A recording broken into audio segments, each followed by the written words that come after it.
আমাদের বাড়িতে পৌষ মাসের শুক্লপক্ষে করা হয় বাস্তি পুজো।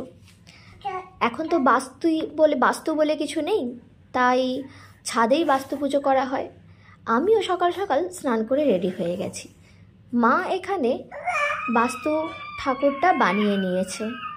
তারপর আমি সকালবেলা নিচে নেমে এসে গোপালকে তুললাম এবং পুজো করে নিলাম, কারণ বাস্তি পুজোর ওখানে থাকতে গেলে এই দিকের পুজোটার অনেক লেট হয়ে যাবে।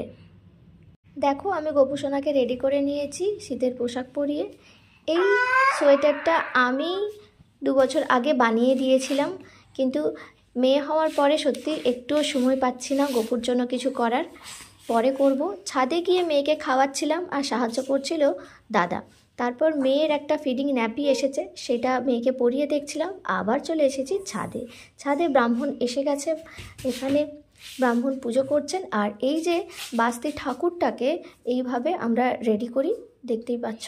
তাকে মালা পরানো হয়েছে এবং সামনে প্রসাদ দেওয়া হয়েছে এবং এখানে সব রকমভাবে মা রেডি করে নিয়েছেন। ব্রাহ্মণ মশাই পুজোয় বসেছেন। এইদিকে আমাদের ব্যাটালিয়ানরা রেডি, মানে রসো, আমার মেয়ে। দেখতেই পাচ্ছ, রসো কাঁসর বাজাতে ব্যস্ত আছে এবং নাচতে ব্যস্ত আছে। যেখানে মেয়েকে কিছুক্ষণের জন্য বাবা কোলে রাখতে পেরেছিলেন, কিন্তু সত্যি বলতে কি এদেরকে কোলে রাখাই যায় না। আমরা কিছুক্ষণ ওদের দুষ্টুমি দেখতেই ব্যস্ত ছিলাম। আর কখনো কখনো বাবা ওকে সামলাতে, ওদের দুজনকে সামলাতে ব্যস্ত ছিল। রসো কাঁসর ছেড়ে দিয়ে এখন শাঁখ বাজাতে শুরু করেছে, নিজেই পু পু আওয়াজ করে দিচ্ছে। আর আমার মেয়ে এখানে একটা চেয়ার দেখাচ্ছে, সেই চেয়ারটাতে বসবে। এটা আমার জায়ের বড় ছেলের চেয়ার, এটাতে ও বসার চেষ্টা করছে। আগে এই চেয়ারে বসতে ও বেশ ভয় পেত। কখনো কখনো আমার মেয়ে কাঁসর নিয়ে নিচ্ছে, কখনো কখনো রসো বাজাচ্ছে। এইভাবেই চলছিল বেশ কিছুক্ষণ। রসো আবার উলুও দিচ্ছে। এরা বরং কিছুক্ষণ ওদের দুষ্টুমি দেখে নিই।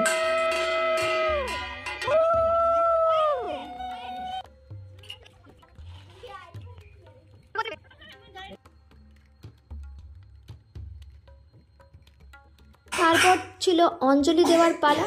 মা অঞ্জলি দিচ্ছেন, তার সঙ্গে রসো আর মামাম এরা দুজনেও অঞ্জলি দিতে শুরু করেছে। আমার মেয়ে ফুল নিয়ে মাথায় নিয়ে চলে যাচ্ছে বারবার, দেখতেই পাচ্ছ। সে ফুল মাথায় নিয়ে চলে যাচ্ছে। এইভাবেই আমাদের বাস্তি পুজোটা কাটে। আর এইভাবে সারাটা দিন, প্রত্যেকটা দিন আমাদের কেটে যায় দুটো বাচ্চাকে দেখতে দেখতে।